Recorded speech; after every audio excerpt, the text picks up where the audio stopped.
atento à resposta de Deus, se frustra achando que Deus não respondeu. Deus responde, é porque Ele não responde às vezes do jeito que a gente espera. Ele responde da forma que Ele quer, do jeito dele. E uma certa feita lá no campo, um certo senhor, um jovem senhor se dirigiu a mim e me contou um sonho que ele teve. Isso aqui me marcou no campo. Alguém uma certa vez perguntou para mim o que foi que mais me marcou no campo missionário. E eu digo que foi essa experiência. Ele nunca foi crente, dono de um bar, vendia muitas coisas nesse bar, e um certo dia ele se dirigiu a mim para contar um sonho que ele teve. E no sonho ele disse: um homem de branco se apresentou a mim e me disse: está vendo esse casal que está fazendo a obra missionária desse povoado? Foi eu que trouxe eles para cá e quero que esteja ajudando eles enquanto eles estiverem aqui. E aí ele falou para mim que enquanto nós estivéssemos lá, eu poderia ir todos os meses pegar uma cesta básica no comércio dele. Então isso aqui me marcou. A gente passa momentos de tristezas, momentos de desânimo, mas é que lá Deus nos surpreende com essas maravilhas e renova a gente. Então, 2 Reis, capítulo 7, versículo 8 e 9, diz assim: chegando, pois, aqueles leprosos à entrada do arraial, entraram numa tenda, e comeram, e beberam, e tomaram dali prata, e ouro, e vertes, e se foram, e os esconderam. Voltaram e entraram em outra tenda, e dali também tomaram alguma coisa e as esconderam. Então disseram uns para os outros: não fazemos bem. Este dia é dia de boas novas, e nós nos calamos. Se esperarmos até a luz da manhã, seremos tidos por culpados. Agora, pois, vamos e anunciemos a casa do rei. Se eu tivesse que usar apenas uma pequena frase desses dois versículos, a frase seria esta do versículo 9: pois vamos e anunciemos. É isso que Deus espera de cada um de nós nesta noite. É que nós tomemos uma atitude e anunciemos as boas novas de salvação. Queridos irmãos, quando nós olhamos para este texto da palavra do Senhor nosso Deus, nós percebemos que o povo de Israel está passando por uma situação bastante difícil, pois a Bíblia nos mostra que um rei, por nome Ben-Hadad, o rei da Síria, havia se levantado contra o povo de Deus. E naquela época, o inimigo, ele tinha uma estratégia. Esta estratégia tinha como objetivo fazer com que o inimigo ou a nação com que eles estavam se levantando se render, sem que fosse preciso eles travar uma batalha. E a estratégia é que o inimigo ficava acampado ao redor da cidade. Eles armavam as suas tendas e ficavam lá o tempo que fosse necessário até o inimigo se render. E assim eles fizeram. Ben-Hadad, com todo o seu exército, faz o seu acampamento ao redor da cidade. E é bom nós entendermos que as cidades daquela época eram cercadas por grandes muros, e essa estratégia era um meio de fazer o inimigo se entregar, porque o exército adversário estando ao redor da cidade, não tinha como o povo de Deus sair para pegar alimento do lado de fora. Então eles iam ficar lá sofrendo fome até que um momento eles se entregassem. Mas a gente sabe que o povo de Deus nunca foi de se entregar para o seu adversário. Alguém chega a dizer que aquele acampamento ficou em volta da cidade cerca de 1 ano.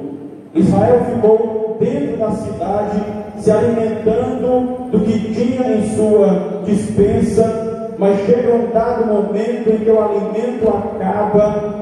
Eles agora se deparam com uma situação bastante complicada, mas não tem como sair da cidade, porque o inimigo está do lado de fora, pronto para os destruir. E sabe o que acontece?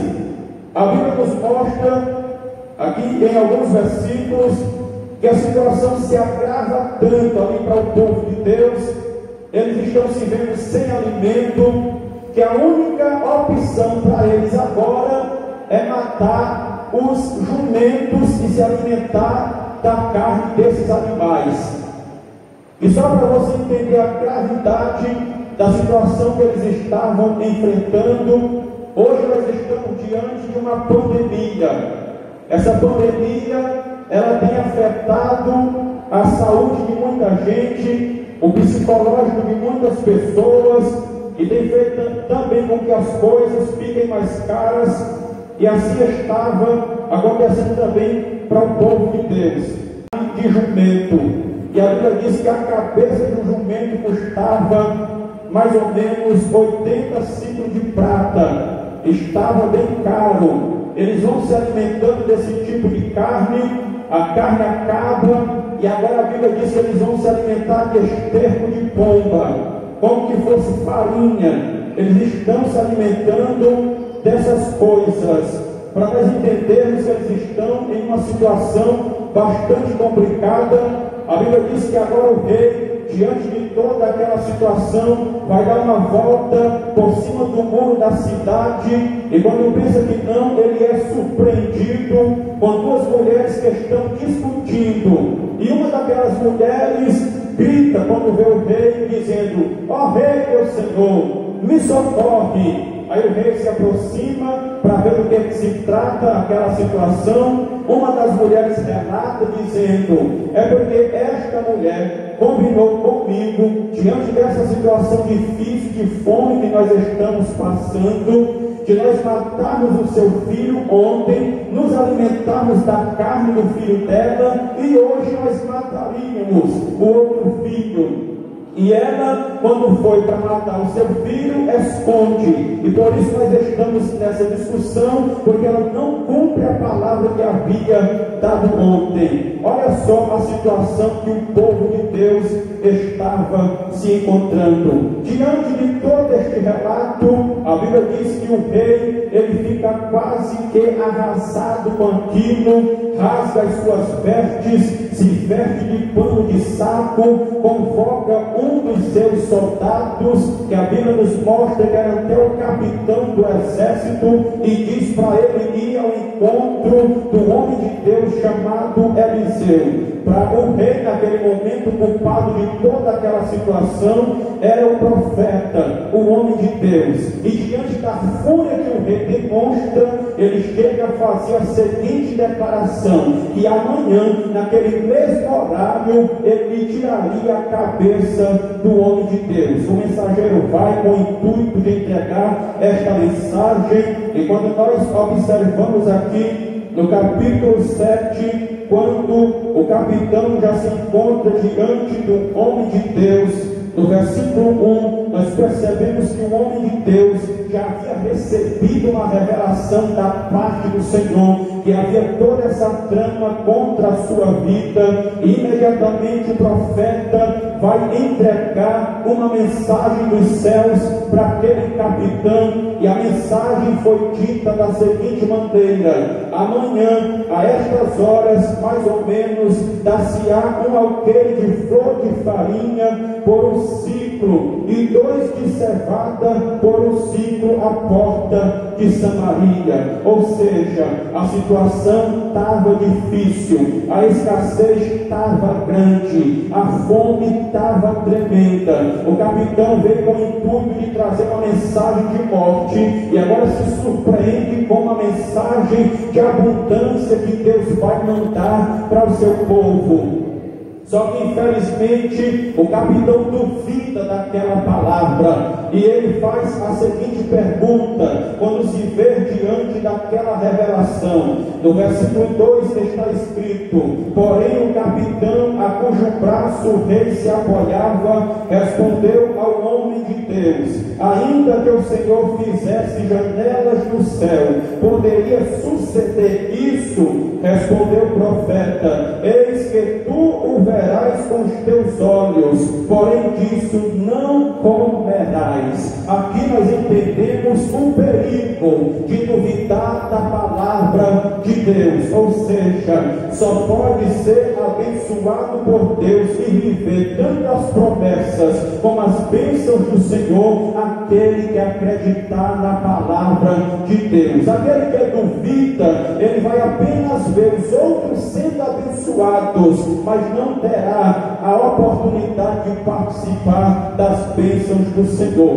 Foi isto que aconteceu. Esta foi a palavra que o homem de Deus entregou para aquele capitão, quando ele demonstrou aquela dúvida. Tu vai ver que esta palavra que Deus mandou falar, ela vai se cumprir. Tu vai apenas ver, mas não vai usufruir dessas bênçãos. E aqui a história ela vai se desenrolando e a Bíblia agora vai nos mostrar. A situação ainda está difícil. Foi apenas uma revelação que Deus deu, que se cumpriria no outro dia, mas a fome ainda está batendo na porta do povo. E agora a história vai mudar de cena. Observe que a história, até este ponto, está se tratando do que estava acontecendo dentro da cidade, mas agora a história vai nos mostrar o que está acontecendo fora da cidade. E aqui no versículo de número 3, a Bíblia nos mostra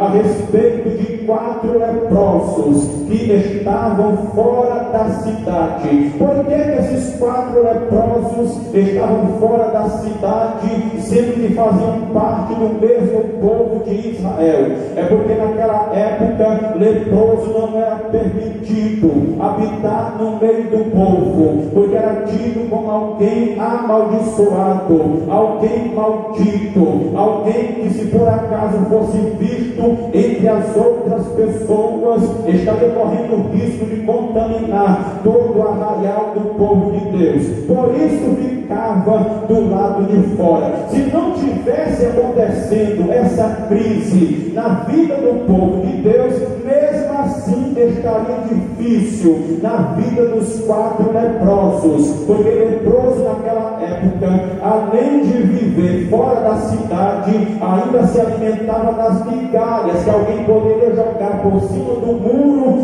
da cidade. Agora observe só o quão estava difícil para aqueles leprosos, porque quando tinha comida, eles se alimentavam do resto da comida, mas se não tem comida, mais difícil está para aqueles leprosos.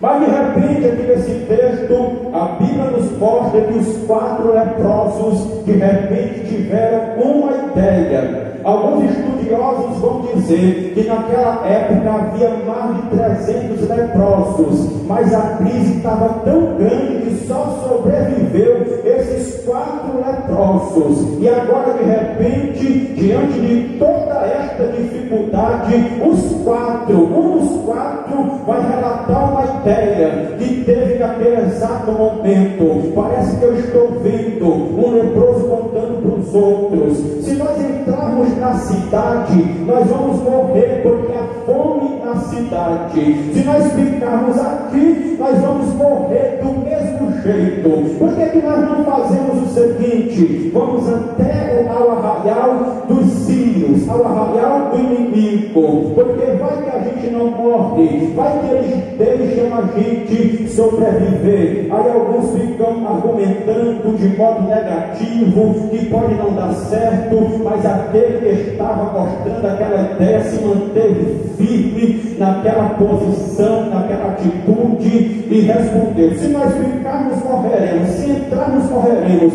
se formos no arraial dos filhos, pode ser que ele não nos tire, que a gente continue vivo. Aí o restante gostou. E Aleluia. O restante gosta daquela ideia, e nós percebemos aqui, queridos irmãos, que assim que eles fazem, eles começam a caminhar em direção ao arraial do inimigo. Eu sei que você pode até imaginar juntamente comigo que alguém que é leproso, parte do seu corpo fica caindo à medida que ele vai se movendo. Se de repente ele se coçar, a pele vai arrancando, as unhas vão caindo. Foi praticamente dessa forma que Jó ficou, meus queridos irmãos, porque a Bíblia diz que ele foi tomado de uma chaga mortal, desde a planta do pé até o alto da cabeça. A Bíblia nos relata que Jó ficou apenas com a pele dos dentes, não tinha mais nem unha para se coçar. É por isso que a Bíblia vai mostrar que ele, no meio da cinza, pega um caco de telha e começa a se coçar. Só para você imaginar o quanto que era difícil e triste a situação de alguém que era leproso. Então não dá para nós imaginarmos que os 4 leprosos estão caminhando rápido. Não, eles estão caminhando devagar, com muito cuidado, se dolendo, mas estão indo em sobrevivência. E quando chegam no arraial do inimigo, sabe o que acontece? Sabe o que o inimigo faz com aqueles 4 leprosos? Nada, porque ali não estava mais nenhum inimigo do povo de Deus. Um grande milagre aconteceu enquanto aqueles 4 leprosos estavam caminhando. É isto que alegra o meu coração, queridos irmãos, porque tem gente que fica só com o pensamento de que a obra é difícil. Se eu for fazer a obra, eu vou sofrer, eu vou chorar, eu vou perder tudo que tenho. Só olha para esse lado negativo, mas não percebe o lado positivo, que é o agir de Deus na frente daquele que sai para cumprir o seu propósito, para realizar a missão, aleluia, que agrada ao coração do Senhor. À medida que eles saem do lugar e vão se dirigindo para o arraial do inimigo, a Bíblia diz que Deus começa a fazer um grande milagre através dos passos daqueles 4 leprosos. Que milagre é este? Porque quando chegam lá no arraial, eles não percebem a presença de nenhuma pessoa. Todo o exército fugiu. A Bíblia nos mostra, meus queridos irmãos, que à medida que eles estavam caminhando, Deus fez com que o exército inimigo ouvisse um barulho de um grande exército, de tal forma que o inimigo começou a dizer um para o outro: será que Israel alugou os carros de outras nações? Eles vão citar pelo menos aqui 2 nações ou mais, não estou muito lembrado, mas pelo menos 2 nações o inimigo vai citar. Eles estão imaginando que Israel chamou, convidou esse povo para estar ajudando. Olha só, o passo de 4 leprosos fez com que todo o exército batesse em retirada, porque Deus estava agindo por meio daqueles 4 simples homens que ninguém dava nada por eles. Leproso naquela época não tinha vez, não tinha valor. Leproso naquela época não era importante, era a pior pessoa que existia na face da terra para toda a população, era um amaldiçoado. Mas sabe o que Deus me leva a entender por meio desta narrativa bíblica, que é de onde nós menos esperamos, que Deus começa a agir, que Deus começa a trabalhar, que Deus começa a fazer as suas grandes maravilhas em favor do seu povo. Louvado seja o nome do Senhor. Surpreso, o inimigo não está presente. Eles decidem entrar em uma tenda. Quando entram na tenda, eles acham muita comida comida, eles aproveitam, eles, meus queridos irmãos, se alimentam, eles enchem a sua barriga, eles ficam satisfeitos, de repente saem daquela tenda, vão para outra tenda, na outra tenda eles encontram ouro, encontram prata, encontram verde, eles ficam maravilhados com todas aquelas bênçãos, eles estão lá tranquilamente, usufruindo naquele momento. Quando eu estava meditando a respeito desta situação, Deus trouxe à minha memória o exemplo do filho pródigo. Ali é totalmente diferente, porque ele se vê no fundo do poço, mas o que chama a minha atenção é que naquela situação de tristeza, a Bíblia diz que ele cai em si, é como que tivesse acontecido a mesma coisa na vida desses 4 leprosos. Eles estão usufruindo daquele momento, estão alegres, estão satisfeitos, estão comemorando, estão aproveitando, mas de repente um cai em si. O que é que nós estamos fazendo? Hoje é dia de boas novas, nós temos que ir até o povo que nós fazemos parte e anunciarmos todas estas bênçãos que Deus permitiu nós vivermos. Eu estou parafraseando para que você possa entender melhor. Eles saem dali, meus queridos irmãos, vão ter com o povo de Israel. Quando não podiam entrar na cidade, eles avisam para as sentinelas que estavam em cima do muro. A sentinela dá o recado por rei, e a Bíblia diz que todo o povo sai da cidade em direção ao arraial do inimigo e fazem a festa naquele dia. Eles vão também usufruir daquelas bênçãos que havia sido preparada pelo próprio Deus para a vida deles. É um momento de glória, de alegria, de cumprimento de palavra de Deus na vida daquele povo. Mas tudo isso só foi possível porque alguém decidiu anunciar as boas novas. Bendito seja o nome do Senhor. Tudo isso só foi possível porque alguém decidiu anunciar as boas novas. Eles poderiam muito bem ter permanecido ali naquela zona de conforto, tipo dizendo: eles nunca nos valorizaram, eles sempre nos desprezaram, ainda mais que nós estamos nessa situação, então nós não temos por que avisar para eles. Eles poderiam ter se mostrado desta forma, mas decidiram fazer diferente, decidiram compartilhar as boas novas. É isto que Deus espera de mim e de você. Saiba nesta noite, todos nós somos missionários de Deus. Missionário não é apenas aquele que é consagrado pelo pastor ou por uma convenção. Missionário é todo aquele que aceita ao Senhor Jesus Cristo como Senhor e Salvador da sua vida. Israel viveu um grande momento de alegria, de prazer em suas vidas,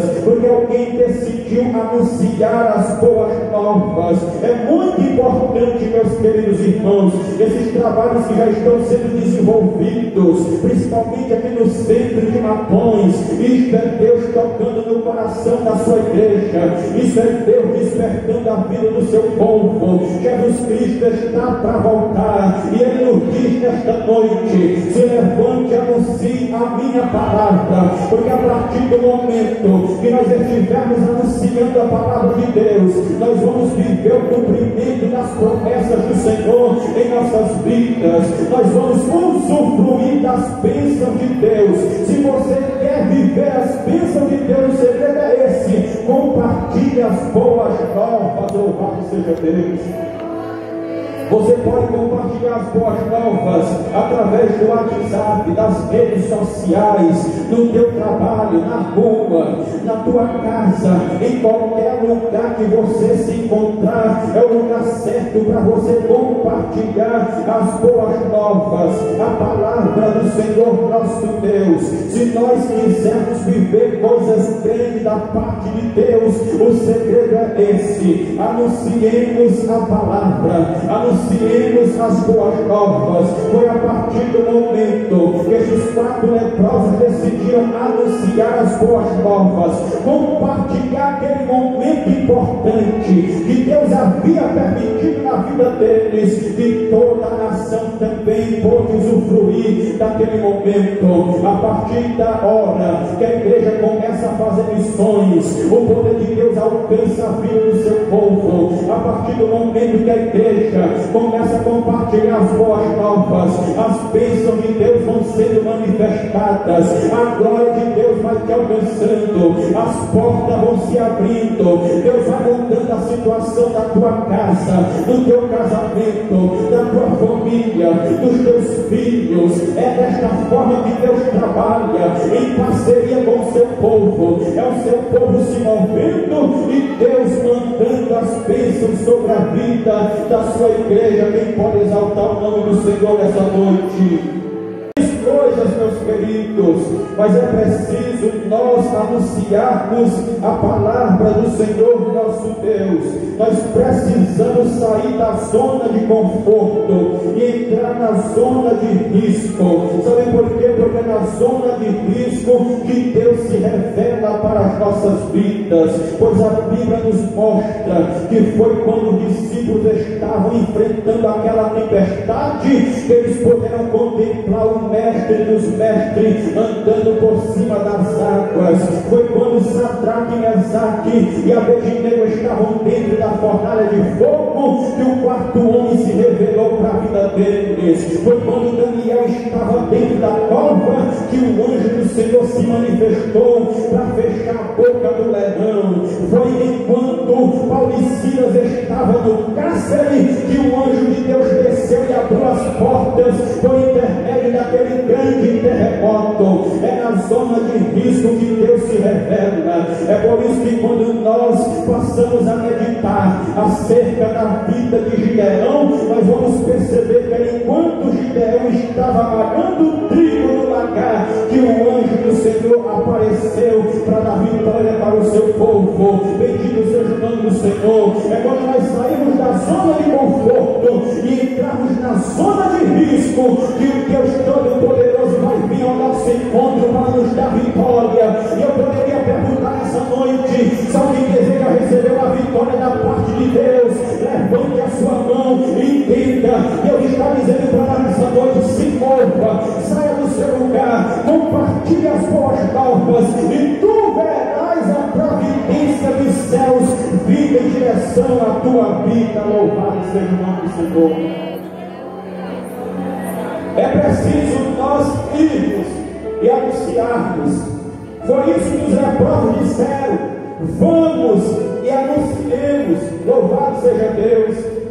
E quando nós paramos para meditar a respeito de pessoas que saíram e começaram a anunciar as boas novas, eu encontro alguns exemplos na palavra do Senhor nosso Deus, para nós começarmos a concluir esta mensagem. Um dos exemplos mais conhecidos é da mulher samaritana, que está registrado no capítulo 4 do Evangelho de João, no versículo de número 28 até o 30, está escrito assim: quando a mulher deixou seu cântaro, foi à cidade e disse àqueles homens: vinde comigo e vede um homem que me disse tudo quanto tenho feito. Será este porventura o Cristo? Saíram, pois, da cidade e vieram ter com ele. Sabe por que toda aquela cidade foi impactada pelo poder do Evangelho? Porque tão somente uma mulher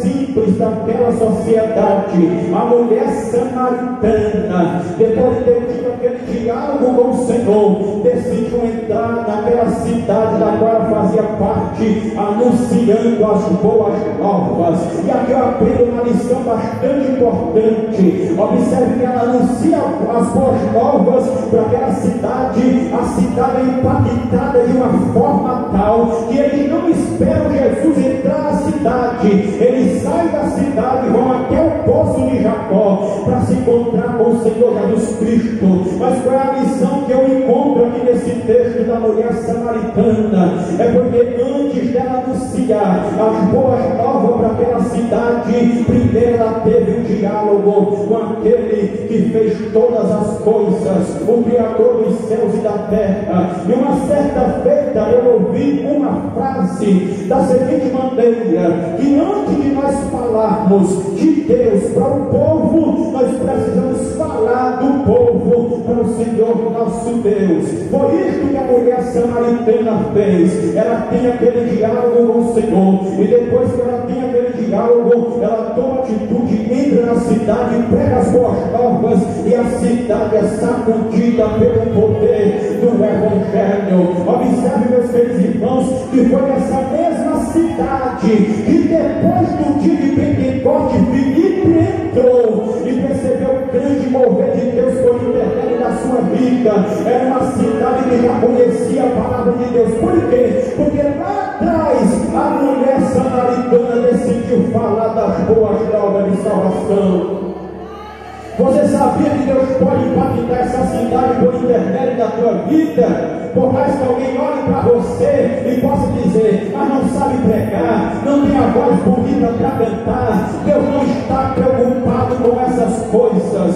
Deus quer saber se você tem coragem de entrar na cidade e começar a anunciar as boas novas. Deus quer saber se você tem coragem de tomar atitude e começar a falar da pessoa bendita do Senhor Jesus Cristo de Nazaré.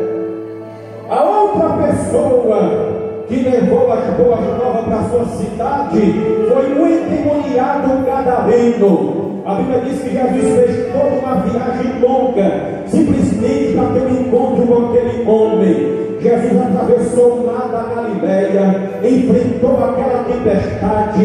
Quando chega do outro lado, justamente perto dos sepulcros, ele desce do barco. Quando ele desce, de repente vem correndo ao seu encontro o gadareno, de quem toda a população daquela região tinha medo, porque ele andava se quebrando com pedras, grilhões e correntes. Não tinha a capacidade de segurar aquele homem, de tão feroz que ele era. As pessoas não queriam mais saber de se reunir nos montes, porque ele andava em toda aquela região. Mas quando Jesus sai do barco, meus queridos irmãos, ele vem correndo ao encontro. A Bíblia diz que quando ele chega próximo de Jesus, ele se prostra e adora o nome do Senhor Jesus Cristo de Nazaré. Jesus liberta aquele homem, expulsa aquela legião, e de repente ele começa a implorar. Depois de ter sido impactado pelo poder do céu, ele pede: Jesus,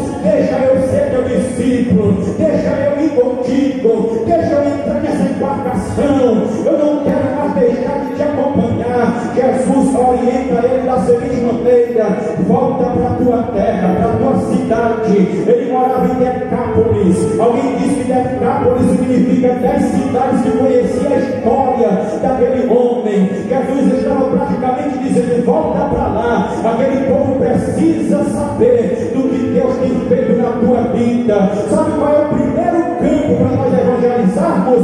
Se chama Jerusalém, a tua própria terra. Matões é o primeiro lugar a ser evangelizado por mim e por você. Eu creio que a mensagem na boca daquele homem revolucionou aquelas 10 cidades, meus queridos irmãos. A Bíblia não nos mostra, mas eu acredito dessa forma que aquela cidade foi impactada pelo testemunho daquele homem, pelas boas novas de salvação que ele levou para o coração daquele povo.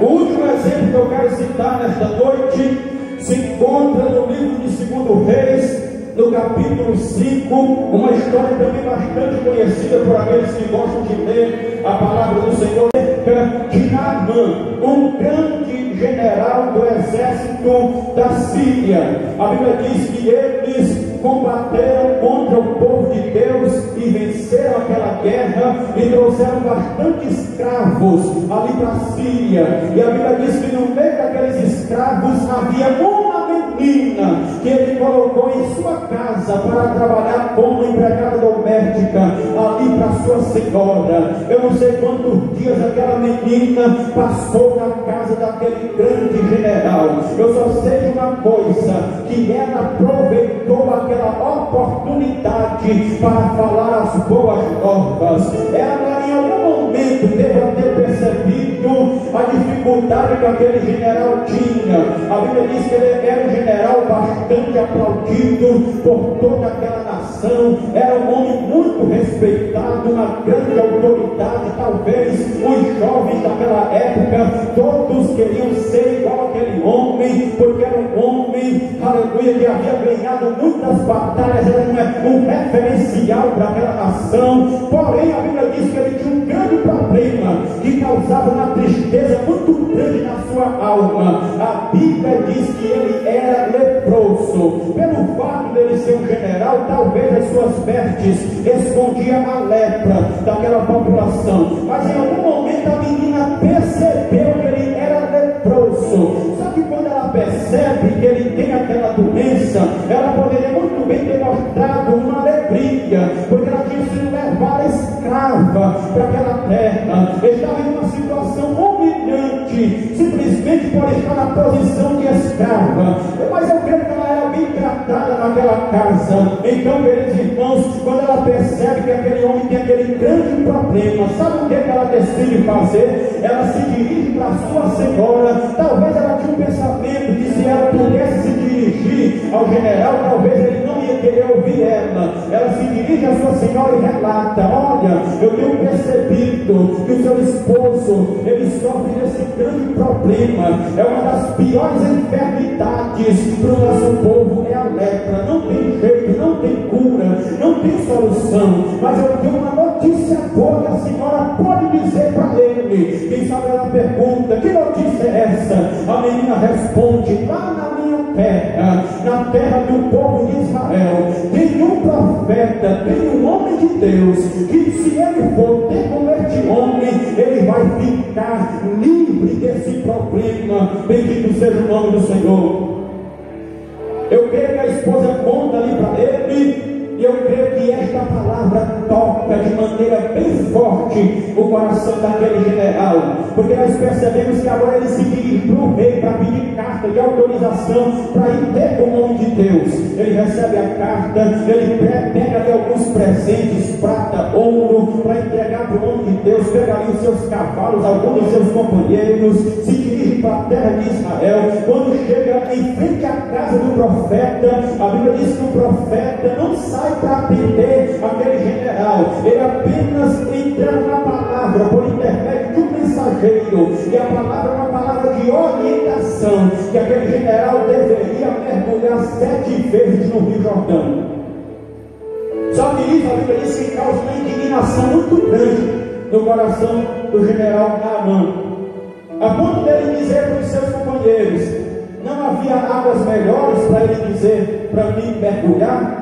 Ele cita o nome de 2 rios. Então ele se sente humilhado, porque a palavra de orientação é que ele deveria mergulhar no Rio Jordão, e o Rio Jordão era uma água barrenta, é como que fosse lama para Naamã. Então ele se sente humilhado. Quem sabe ele até entende que é uma forma ali do profeta se vingar, porque eles haviam sofrido muito ali com a guerra que eles haviam passado, dirigido até mesmo por Naamã. E Naamã vai voltando para sua terra, cabisbaixo, indignado, com muita raiva. Eu nem duvido que ele poderia matar a menina que deu essa notícia para ele, essa mensagem. Mas enquanto ele vai voltando triste, eu creio que foi o Espírito Santo que tocou no coração ali dos seus soldados. Um dos soldados diz para ele: Senhor, se ele tivesse dito para o Senhor fazer uma coisa mais difícil, para o Senhor se ver livre desse problema, o Senhor não obedeceria? Quanto mais apenas mergulhar nessas águas do Jordão. Ele é tocado por essa palavra. É como que ele tivesse dito: tem razão, quer saber? Eu vou mergulhar nessas águas do Rio Jordão. Ele vai para o Rio Jordão, ele mergulha uma vez. Alguém explica desse jeito: mergulha uma vez. Quando ele sai da água, A gente sabe que lepra é ferida na pele. Quando alguém está com alguma ferida, ele dá um mergulho no riacho, a ferida fica branca, parece que fica mais inflamada. Então eu creio que quando ele sai do primeiro mergulho, parece que fica pior. Mas ele mergulha a segunda vez, nada acontece. Alguém explica dessa forma. A Bíblia já é mais direta, ela já pula para o milagre. Mas a Bíblia diz que ele mergulha 7 vezes. Quem sabe na sexta ele pensa em desistir, porque o ser humano é desse jeito. Se ele não tiver logo imediatamente o que deseja do seu coração, é muito fácil de retroceder. Então quem sabe na sexta ele pensa em desistir, mas quando pensa que não, vem aquele pensamento mais forte, só por causa de uma eu vou desistir. Ele mergulha a 7ª. Quando ele sai da água, a Bíblia diz que a pele dele está pura como a pele de uma criança. Ele fica purificado, limpo, curado, restaurado.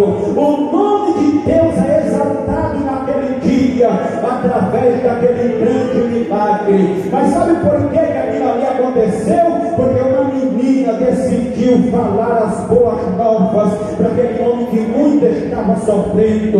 Você também pode fazer isto, eu também posso fazer isto.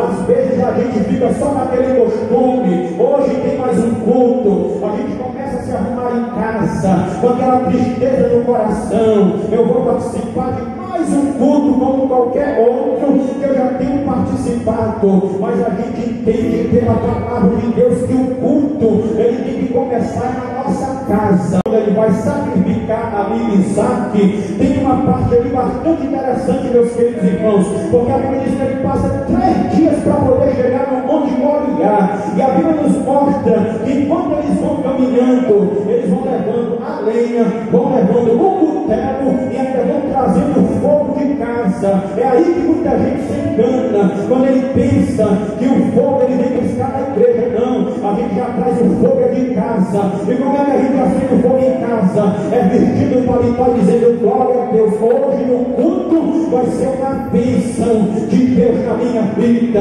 Hoje no culto eu vou ser impactado pela palavra, eu vou ser impactado pelo momento de adoração. Hoje a minha vida muda naquele culto. Nós temos que chegar aqui com a nossa expectativa lá em cima, meus amados irmãos. É na nossa expectativa que Deus realiza um grande milagre. E o que faz a expectativa ir para cima é quando a gente tem acesso às boas novas. Então você pode dizer para alguém, para o seu vizinho, para um amigo do WhatsApp: vamos para a igreja hoje, lá tem nome de Deus que prega a palavra do céu. Foi isso que a menina disse para Naamã: lá na minha terra tem nome de Deus, tem profeta de Deus.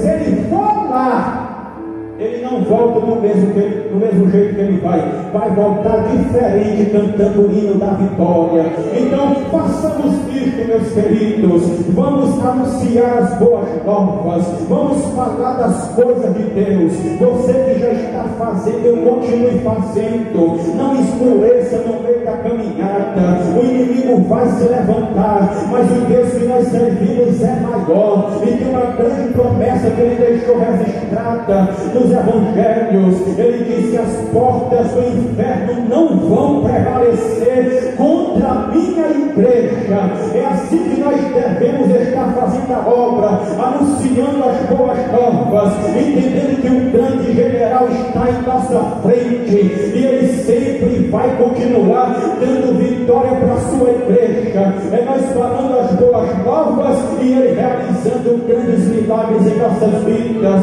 É nós anunciando o evangelho e ele mostrando o seu grande poder por intermédio da igreja. Se nós quisermos viver milagre, o segredo é: vamos e anunciemos as boas novas. Glória a Deus. Que Deus continue abençoando grandemente a sua vida. E eu agradeço pela oportunidade em nome do Senhor Jesus Cristo. Amém.